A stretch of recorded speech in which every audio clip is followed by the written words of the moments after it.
Verse 6 of chapter 26 of Matthew. When Jesus was in Bethany in the home of Simon the leper, a woman came to him with an alabaster jar of very expensive perfume, which she poured on his head as he was reclining at the table. When the disciples saw this, they were indignant. "Why this waste?" they asked. "This perfume could have been sold at a high price and the money given to the poor." Aware of this, Jesus said to them, "Why are you bothering this woman? She has done a beautiful thing to me. The poor you will always have with you, but you will not always have me. When she poured this perfume on my body, she did it to prepare me for burial. Truly I tell you, wherever this gospel is preached throughout the world, what she has done will also be told in memory of her." Verse 14. Then one of the 12, one called Judas Iscariot, went to the chief priests and asked, "What are you willing to give me if I deliver him over to you?" So they counted out for him 30 pieces of silver. From then on, Judas watched for the appropriate opportunity to hand him over. Verse 17. On the first day of the festival of unleavened bread, the disciples came to Jesus and asked, "Where do you want us to make preparations for you to eat the Passover?" He replied, "Go into the city to a certain man and tell him, 'The teacher says my appointed time is near. I am going to celebrate the Passover with my disciples at your house.'" So the disciples did as Jesus had directed them and prepared the Passover.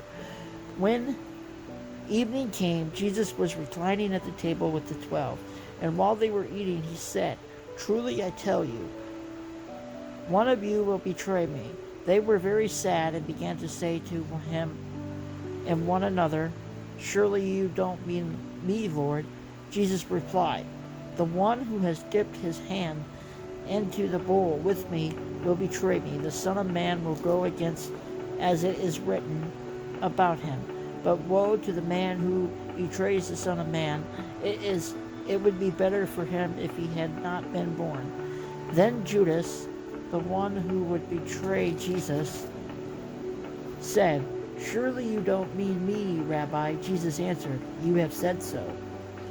While they were eating, Jesus took bread, and when he had given thanks, he broke it and gave it to his disciples, saying, "Take it and eat. This is my body." Then he took a cup, and when he had given thanks, he gave it to them, saying, "Drink from it, all of you. This is my blood of the covenant, which is poured out for many for the forgiveness of sins. I tell you, I will not drink from this fruit of the vine from now on until the day when I drink it new with you in my Father's kingdom." When they had sang a hymn, they went out to the Mount of Olives. Verse 31. Then Jesus told them, This very night you will all fall away on account of me, for it is written, I will strike the shepherd, and the sheep of the flock will be scattered. But after I have risen, I will go ahead of you into Galilee." Peter replied, "Even if all fall away on account of you, I never will."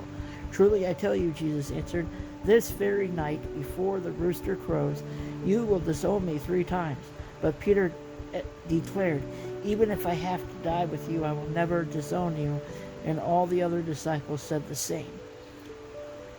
Verse 36. Then Jesus went with his disciples to a place called Gethsemane, and he said to them, "Sit here while I go out over there and pray." He took Peter and the 2 sons of Zebedee along with him, and he began to be sorrowful and troubled. Then he said to them, "My soul is overwhelmed with sorrow to the point of death. Stay here and keep watch with me." Going a little further, he fell with his face to the ground and prayed, "My Father, if it is possible, may this cup be taken from me. Yet not Yet not as I will, but as your will be done." Then he returned to his disciples and found them sleeping. "Couldn't you men keep watch with me for 1 hour?" he asked Peter. "Watch and pray so that you will not fall into temptation. The spirit is willing, but the flesh is weak." He went away a second time and prayed, "My Father, if it is not possible for this cup to be taken away unless I drink it, may your will be done." When he came back, he again found them sleeping because their eyes were heavy. So he left them and went away once more and prayed the third time, saying the same thing. Then he returned to the disciples and said to them, Are you still sleeping and resting? Look, the hour has come, and the Son of Man is delivered into the hands of sinners. Rise, let us go. Here comes my betrayer." Verse 47, while he was still speaking, Judas, one of the 12, arrived with him with a large crowd armed with swords and clubs, sent from the chief priests and the elders of the people. Now the betrayer had arranged a signal with them. "The one I kiss is the man. Arrest him." Going at once to Jesus, Judas said, "Greetings, Rabbi," and kissed him. Jesus replied, Do what you came for, friend." Then the men stepped forward, seized Jesus, and arrested him. With that, one of Jesus' companions reached for his sword, drew it out, and struck the servant of the high priest, cutting off his ear. "Put your swords back in its place," Jesus said to him, "for all who draw the sword will die by the sword. Do you think I cannot call on my Father, and he will at once put at my disposal more than 12 legions of angels? But how then would the scriptures be fulfilled that say it must happen in this way?" In that hour Jesus said to the crowd, "Am I leading a rebellion that you come out with swords and clubs to capture me? Every day I sat in the temple courts teaching, and you did not arrest me. But this has all taken place that the writings of the prophets might be fulfilled." Then all the disciples deserted him and fled. Verse 57, Jesus before the Sanhedrin. Those who had arrested Jesus took him to Caiaphas the high priest, where the teachers of the law and elders had assembled. But Peter followed him at a distance, right up to the courtyard of the high priest. He entered and sat down with the guards to see the outcome. The chief priests and the whole Sanhedrin were looking for false evidence against Jesus so that they could put him to death, but they did not find any, though many false witnesses came forward. Finally, 2 came forward and declared, "This fellow said, I am able to destroy the temple of God and rebuild it in 3 days." Then the high priest stood up and said to Jesus, "Are you not going to answer? What is this testimony that these men are bringing against you?" But Jesus remained silent. The high priest said to him, "I charge you under oath by the living God. Tell us if you are the Messiah, the Son of God." "You have said so," Jesus replied. "But I say to all of you, from now on, you will see the Son of Man sitting at the right hand of the Mighty One and coming on the clouds of heaven." Then the high priest tore his clothes and said, "He has spoken blasphemy. Why do we need any more witnesses? Look, now you have heard the blasphemy. What do you think?" "He is worthy of death," they answered. Then they spit in his face and struck him with their fists. Others slapped him and said, "Prophesy to us, Messiah, who hit you?" Verse 69. Now Peter was sitting out in the courtyard, and a servant girl came to him. "You also were with Jesus of Galilee," she said. But he denied it before them all. "I don't know what you are talking about," he said. Then he went out of the gateway, where another servant girl saw him and said to the people there, "This fellow was with Jesus of Nazareth." He denied it again with an oath, "I don't know this man." After a little while, those standing there went up to Peter and said, "Surely you are one of them. Your accent gives you away." Then he began to call down curses, and he swore to them, "I don't know this man." Immediately a rooster crowed. Then Peter remembered the words that Jesus had spoken. "Before the rooster crows, you will disown me 3 times." And he went outside and wept bitterly. Chapter 27, verse 1. Early in the morning, all the chief priests and the elders of the people made their plans of how to have Jesus executed. So they bound him, led him away, and handed him over to Pilate the governor. When Judas, who had betrayed Jesus, saw that Jesus was condemned, he was seized with remorse and returned the 30 pieces of silver to the chief priests and the elders. "I have sinned," he said, "for I have betrayed innocent blood." "What is that to us?" they replied. "That's your responsibility." So Judas threw the money into the temple and left. Then he went away and hung himself. The chief priest picked up the coins and said, "It is against the law to put this into the treasury since it is blood money." So they decided to use the money to buy the potter's field as a burial place for foreigners. That is why it has been called the field of blood to this day. Then what was spoken by Jeremiah the prophet was fulfilled. They took the 30 pieces of silver, the price set on him by the people of Israel, and they used them to buy the potter's field as the Lord commanded me. Verse 11. Meanwhile, Jesus stood before the governor, and the governor asked him, "Are you the king of the Jews?" "You have said so," Jesus replied. When he was accused by the chief priests and the elders, he gave no answer. Then Pilate asked him, "Don't you hear the testimony they are bringing against you?" But Jesus made no reply, not even to a single charge, to the great amazement of the governor. Now it was the governor's custom at the festival to release a prisoner chosen by the crowd. At this time they had a well-known prisoner whose name was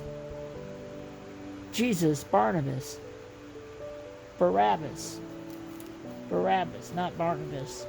That's a mistake. So, okay, let's reread that. Verse 16 again. In that time, they had a well-known prisoner whose name was Barabbas. Geez, that's a hard one to say, Barabbas. So, when the crowd had gathered, Pilate asked them, "Which one do you want to release to you, Jesus, Barabbas, or Jesus who is called the Messiah?" For he knew it was out of self-interest that they had handed Jesus over to him. Verse 19. While Pilate was sitting on the judge's seat, his wife sent him this message: Don't have anything to do with this innocent man, for I have suffered a great deal today in a dream because of him. But the chief priests and the elders pursued the crowd to ask for Barabbas and to have Jesus executed. "Which of the two do you want me to release to you?" asked the governor. "Barabbas," they answered. "What shall I do then with Jesus who is called the Messiah?" Pilate asked. They all answered, "Crucify him, crucify him." "Why? What crime has he committed?" asked Pilate. But they all shouted louder, "Crucify him, crucify him." Verse 24. When Pilate saw that he was getting nowhere, but that instead an uproar was starting, he took water and washed his hands in front of the crowd. "I am innocent of this man's blood," he said. "It is your responsibility." All the people answered, "His blood is on us and on our children." Then he released Barabbas to them, but had Jesus flogged and handed him over to be crucified. Verse 27. Then the governor's soldiers took Jesus into the Praetorium and gathered the whole company of soldiers around him. They stripped him and put a scarlet robe on him, and they twisted together a crown of thorns and set it on his head. They put a staff in his right hand. Then they knelt in front of him and mocked him. "Hail, King of the Jews," they said. They spit on him and took the staff and struck him on the head again and again. After they had mocked him, they took off the robe and put his own clothes on him. Then they led him away to crucify him. Verse 32. As they were going out, they met a man from Syria named Simon, and they forced him to carry the cross.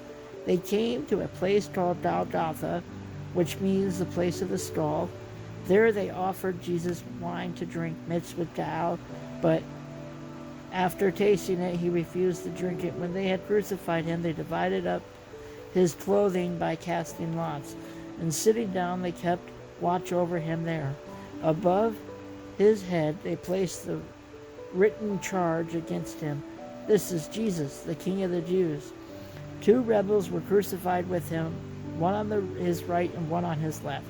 Those who passed by hurled insults at him, shaking their heads and saying, "You who are going to destroy the temple and build it in 3 days, save yourself. Come down from the cross if you are the Son of God."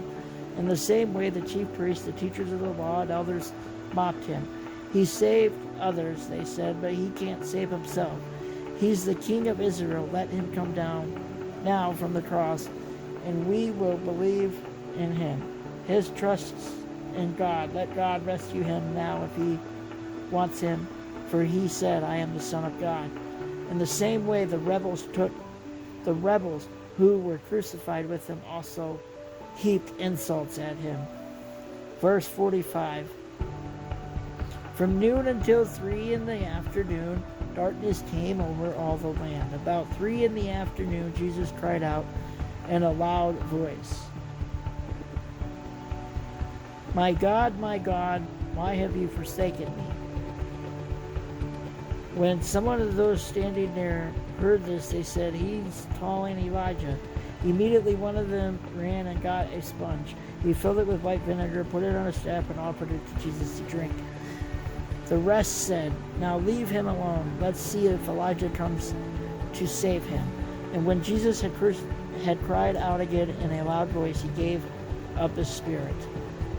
At that moment, the curtain of the temple was torn in two from top to bottom. The earth shook, the rocks split, and the tombs broke open. The bodies of many holy people who had died were raised to life. They came out of the tomb after Jesus' resurrection and went into the holy city and appeared to many people. When the centurion and those with him who were guarding Jesus saw the earthquake and all that had happened, they were terrified and exclaimed, "Surely this man was the Son of God." Many women were there, watching from a distance. They had followed Jesus from Galilee to care for his needs. Among them were Mary Magdalene, Mary the mother of James and Joseph, and the mother of Zebediah's son. Verse 57. As evening approached, there came a rich man from Arimathea named Joseph, who had himself become a disciple of Jesus. Going to Pilate, he asked for Jesus' body, and Pilate ordered that it be given to him. Joseph took the body, wrapped it in a clean linen cloth, and placed it in his own tomb that he had cut out of rocks. He rolled a big stone in front of the entrance to the tomb and went away. Mary Magdalene and the other Mary were sitting there opposite the tomb. Verse 62. The next day, the one after preparation day, the chief priests and the Pharisees went to Pilate. "Sir," they said, "we remember that while he was still alive, that deceiver said, 'After 3 days I will rise again.' So give the order for the tomb to be made secure until the 3rd day. Otherwise his disciples may come and steal the body and tell the people that he has been raised from the dead. This last deception will be worse than the first." "Take a guard," Pilate answered. "Go, make the tomb as secure as you know how." So they went and made the tomb secure by putting a seal on the stone and posting the guard. Chapter 28. Jesus has risen. After the Sabbath, at dawn, on the first day of the week, Mary Magdalene and the other Mary went to look at the tomb. There was a violent earthquake, for an angel of the Lord came down from heaven, and going to the tomb, rolled back the stone and sat on it. His appearance was like lightning, and his clothes were white as snow. The guards were so terrified of him that they shook and became like dead men. The angel said to the woman, "Do not be afraid, for I know that you are looking for Jesus who was crucified. He is not here. He has risen, just as he said. Come and see the place where he lay. Then go quickly and tell his disciples, he has risen from the dead and is going ahead of you into Galilee. There you will see him. Now I have told you." So the woman hurried away from the tomb, afraid, yet filled with joy, and ran to his disciples. Suddenly Jesus met. "Greetings," he said. They came to him, clasped his feet and worshipped him.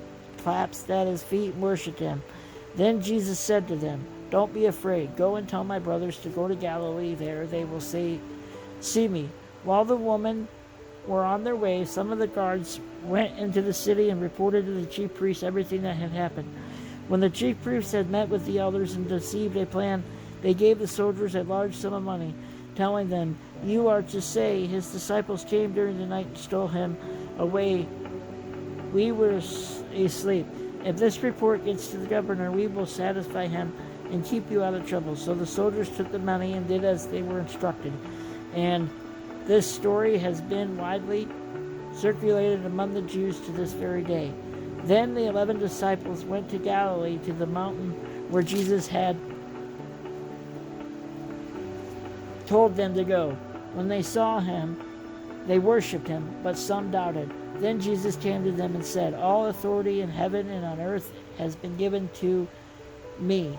Therefore, go and make disciples of all nations, baptizing them in the name of the Father, Son, and Holy Spirit, and teaching them to obey everything I have commanded you, and surely I will be with you to the very end of the age." Now that there, folks, that's the Easter story, from beginning to end. That's the greatest story that has ever been told. The greatest moment in history is when Jesus overcome the grave, overcome the cross, and he rose from the dead, and he is alive today, the only God that is alive, the only king that is alive. All other religious gods are dead. Jesus is alive. That's the story. That's all that has to be said. God bless, and have a very happy Easter.